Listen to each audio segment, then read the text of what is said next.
June 1971. According to one man's account, 500 feet beneath the surface of the Nevada desert, inside a reinforced blast chamber, a 17-year-old boy stood in front of the most dangerous object on Earth. He wasn't a soldier. He wasn't a government scientist. He was a high school student named David Adair, and the object in front of him, he says, was a fusion engine. But it wasn't made of bolts, rivets, or steel. It was seamless. It radiated heat in patterns that defied thermodynamics, and, according to Adair, it reacted to his presence.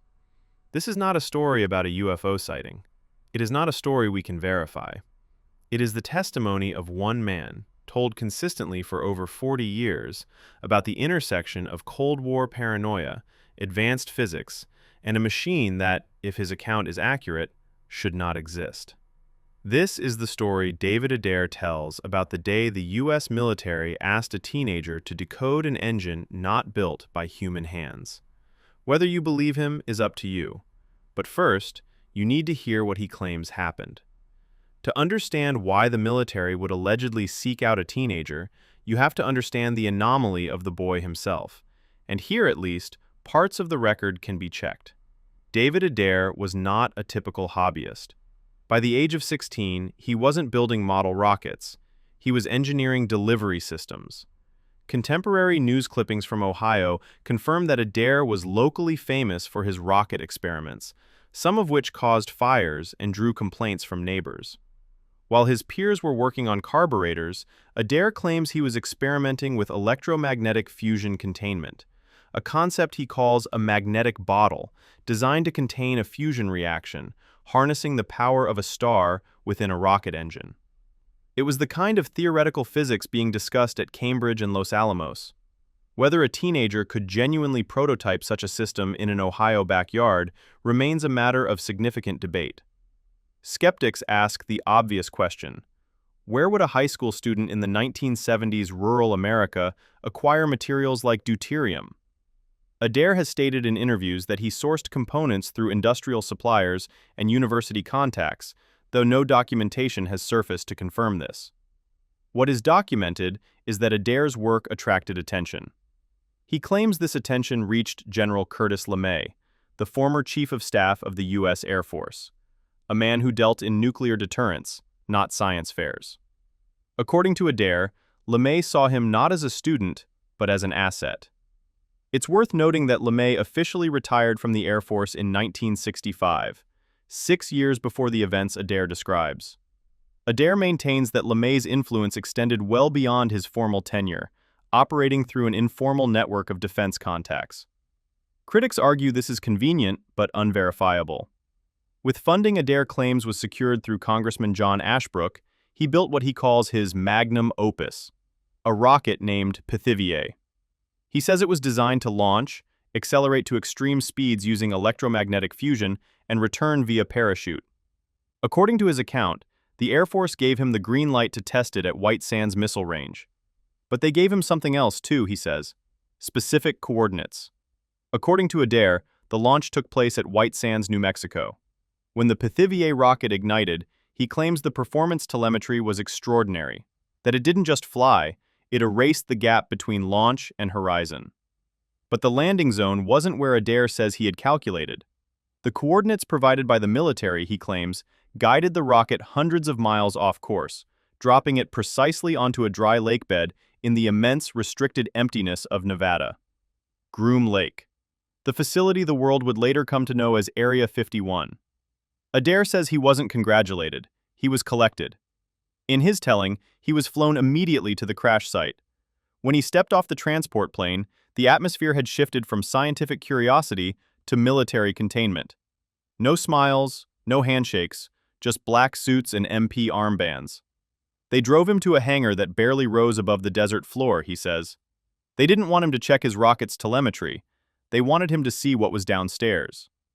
This is where Adair's account crosses from unusual into extraordinary, and where verification becomes impossible.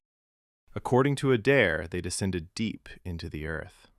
The facility was a fortress of concrete and steel, cold and sterile, until they reached the central chamber. He describes the room as massive, a containment bay designed for volatile hardware. But the object in the center wasn't his rocket. It was, he says, a bell-shaped engine, roughly the size of a bus. It was damaged, with a jagged rupture in its side, as if it had suffered a catastrophic internal breach. Adair claims he was ordered to inspect it. The officers stood back. They weren't guarding the engine from him, he says. They were watching to see if he could understand it. As he approached, the strangeness of the object became undeniable in his account. The surface possessed a lattice-like texture. It wasn't cast metal or welded alloy. To Adair, it looked grown. He claims he recognized the geometry immediately, that it used the same electromagnetic containment principles he had spent years calculating. Toroidal field aligners, cyclotron patterns, but perfected to a level he couldn't comprehend. Then, he says, he got too close. Adair claims that as he neared the hull, the surface temperature spiked.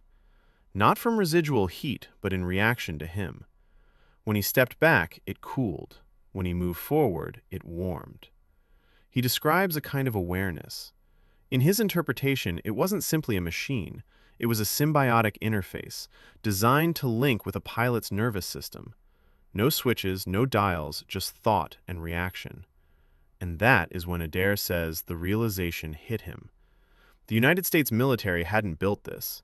They had found it. And they had spent years trying to reverse engineer a machine that was half technology, half biology. Why would a classified facility show something this sensitive to an unvetted teenager? Adair's explanation is that they were desperate. Decades of conventional analysis had failed.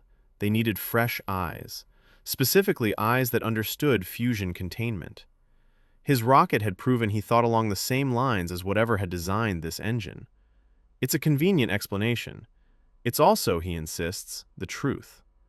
Adair says he wasn't alone in the room. He claims he was introduced to a man he recognized from aerospace publications, Arthur Rudolph, the chief architect of the Saturn V rocket. Rudolph was a real person with a documented and troubling history.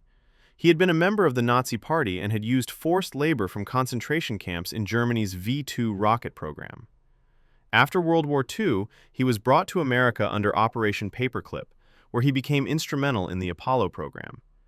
In 1984, he would renounce his U.S. citizenship amid war crimes investigations. Whether Rudolph was present at this alleged 1971 meeting is unverifiable, but Adair's account places him there. According to Adair, Rudolph didn't care about the biology of the engine. He cared about the payload. The military had seen Adair's fusion rocket work, and they saw a solution to a problem. They wanted Adair to adapt his fusion containment system to this recovered technology. The goal, Adair claims, wasn't space exploration. It was speed. A fusion-powered ICBM that could strike anywhere on Earth in minutes, not hours. It was a first-strike weapon that would shatter the balance of mutually assured destruction. Adair says he realized he was being recruited to build the end of the world. In his telling, the threat was explicit. Help us or you don't leave. Adair, a 17-year-old kid surrounded by the most powerful military apparatus in the world, claims he made a choice. He asked to inspect his own rocket, which had been recovered and placed nearby.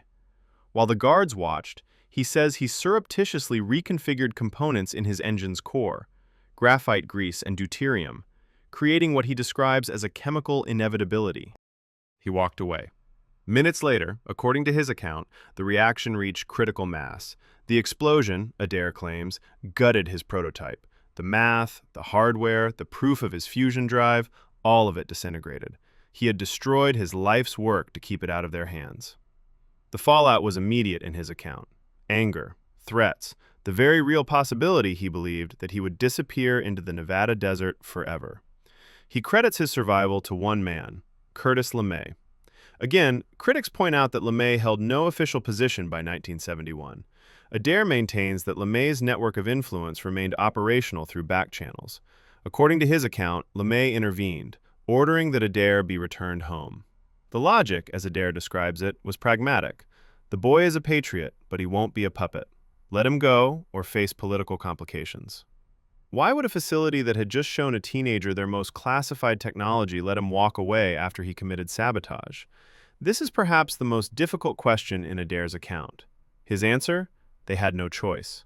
His sponsors knew where he was. His disappearance would raise questions, and they still believed they might need him someday. Adair left Area 51 with his life, he says, but he left his innocence in the underground chamber. For decades, David Adair stayed largely silent, but as the years passed, the world around him began to change. He watched as technology leaped forward: materials science, integrated circuits, stealth composites. Adair has argued in interviews that some of these advances weren't natural evolutions, but fallout, breadcrumbs dropped from reverse engineering programs working on recovered technology. It's important to acknowledge what we actually know. Integrated circuits were developed by Jack Kilby and Robert Noyce in the late 1950s, with documented research trails. Fiber optics emerged from the work of Charles Cow in 1966, work that earned him the Nobel Prize in 2009. Stealth technology evolved through decades of radar research at Lockheed's Skunk Works, building on principles of electromagnetic reflection that date to World War II. Each of these breakthroughs has a paper trail: patents, failed prototypes, incremental improvements, the fingerprints of human trial and error. Adair sees something else. He sees echoes of what he claims to have witnessed, geometries and principles that he believes informed these developments, filtered through layers of classification. Whether that's pattern recognition, confirmation bias, or genuine insight is something he leaves to the viewer. David Adair is an old man now. His story has never changed, not in 40 years of interviews, not under questioning from skeptics, not in the face of ridicule. That consistency proves nothing, but it's worth noting. He doesn't ask you to believe in aliens. He asks you to consider the possibility. He asks you to look at the timeline and ask yourself, what do we actually know about the origins of the technologies we take for granted? We know the official history. We know the patents and the papers. But Adair asks a different question. What if the inspiration came from somewhere we weren't supposed to see? There is no proof. There is only one man's testimony, told the same way for decades.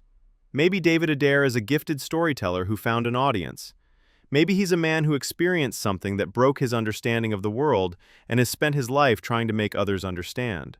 Or maybe, in 1971, a 17-year-old boy caught a glimpse of the future before they closed the door. What do you think? Share your perspective in the comments.